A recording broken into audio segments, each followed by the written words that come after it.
আর কিছু ভালো লাগছে না ঈশ্বর। একে অফিসের বসের ঘিনঘিন, তারপর বাড়ি ফিরে বউয়ের সেই একই কথা, কিছু একটা করো, বেশি রোজগার করো, বেশি রোজগার করো।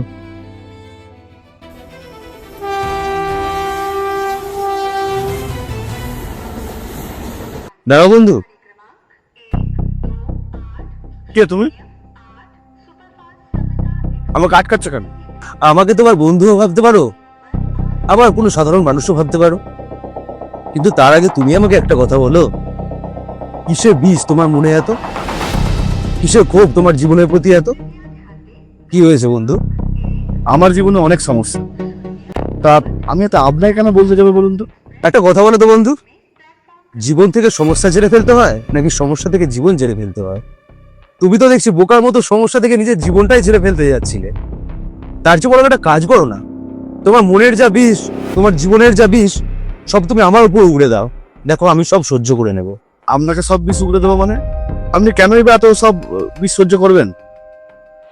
আর একটা কথা বলুন তো, আমার গলাটা এরকম নীল দেখাচ্ছে কেন?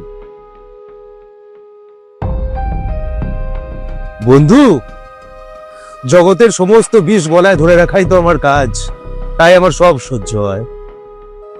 এক মিনিট, আমার সব গুলিয়ে যাচ্ছে, আমাকে একটু ভাবতে দাও।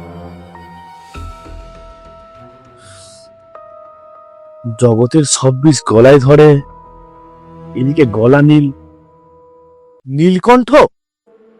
জয় জয় মহাদেব।